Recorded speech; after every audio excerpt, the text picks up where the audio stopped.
Morning. I'm Andy from Etc. Advisory. I was going to take you up onto the Dorset Downs this morning, but it's absolutely filthy weather, and even the sheep are looking miserable. So I decided to stay in here with the cookbooks.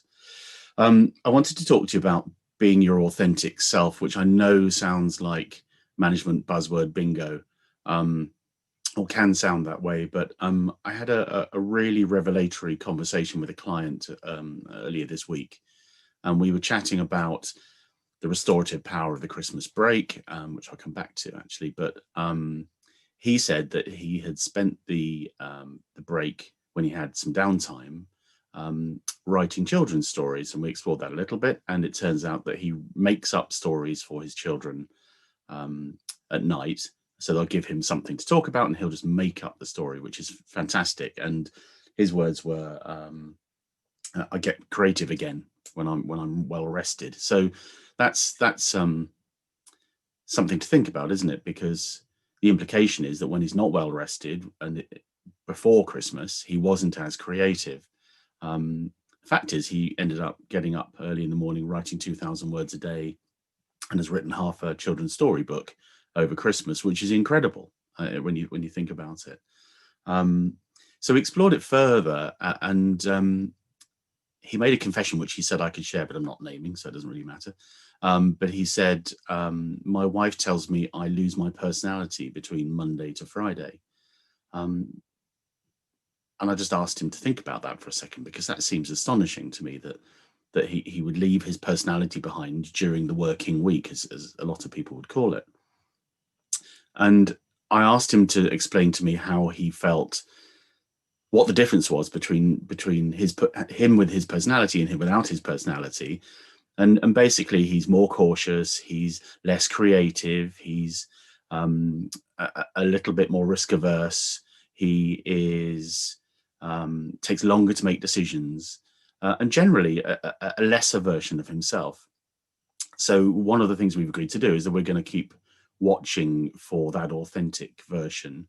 And part of my coaching role, working with him, and particularly with him, but not, and his team, is to keep looking out for that. And in fact, subsequently, we had a conversation about a member of staff and his staff, and he's having some challenges around deciding what to do. I invoked his authentic self, and it immediately became apparent to him what he should do with this particular member of staff, and what action he should take, simply by just tapping into the thing that had made his business really strong and powerful in the first place. As it's got bigger, there's more to lose, I guess, he's more cautious. So I'm encouraging him to keep finding that authenticity, and to be the creative person that he can be.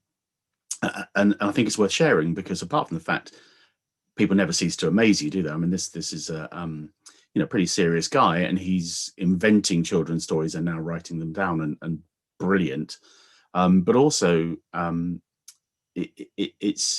it's really important that we all think the same way. I think that we all try and tap into ourselves. The other thing that struck me about that, and I touched on this in the last Rambling On newsletter, is that he felt he needed the Christmas break to revive and restore, which implies that he was getting tighter and tighter as he approached Christmas, and kind of then reached for the break to restore himself, which I think is pretty familiar to all of us. So I spoke to a few other clients about this, and I asked them to define their Christmas in two ways. I said, have you come from Christmas back to work feeling revived and restored, like the client who's writing the children's stories, or do you feel you didn't get enough of a break over Christmas, and you don't yet feel like you're back up to 100% in terms of your energy levels and your creativity and so on? And it kind of doesn't really matter what the answer is, but both of those things, I mean, there might be a third way, which is I went into Christmas feeling amazing and I've come out of Christmas feeling amazing, which actually, is legitimate too. But most people I've spoken to haven't felt that way. Is if you came out of Christmas feeling fully restored, then what did you do over Christmas that was different than what you were doing before Christmas that got you to the point where you're feeling tired? Obviously, you were working hard, and probably over Christmas you managed to get a break, or you were working less hard.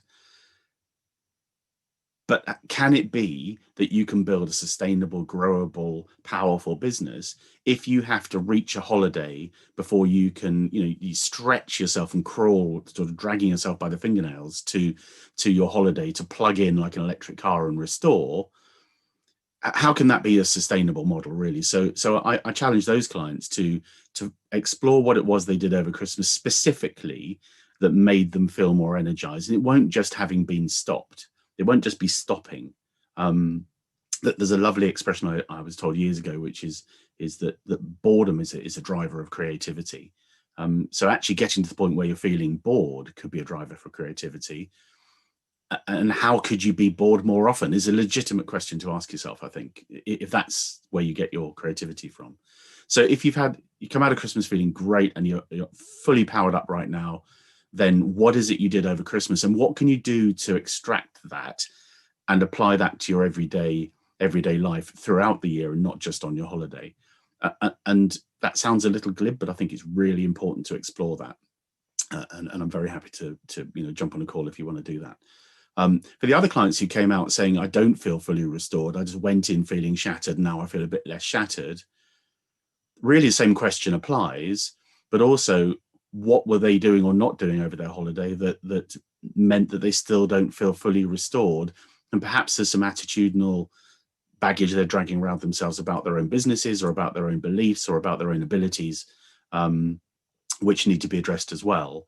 And again, it's what can you do on a day-to-day basis to change the way you're operating, to change your behaviors that are going to allow you to not have to get to a holiday to recharge or partially recharge, or feel resentful that you had that break, you didn't take a proper break maybe, and you don't feel recharged, and that's taking up an awful lot of headspace in itself, which is unproductive. So I think this idea of authenticity, whilst it does sound like a buzzword, is really, really important, because I suspect the people that went into Christmas feeling great, had that holiday and unplugged, did whatever they wanted to do and loved it, and then came out the other side feeling great too, those rare people really are being more authentic more often.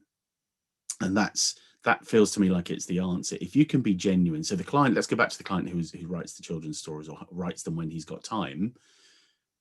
I think that power he gets from writing those stories, the joy he gets from making those stories up for his children, could work on a daily basis for him. So what if he made time every day to write those stories up, or every weekend without fail he wrote them down and found an approach that helped him do that? He'd effectively get the kick he gets from a Christmas break every single day or every week. So I think that's something to think about, and why I use the word authenticity. It's really important to tap into that.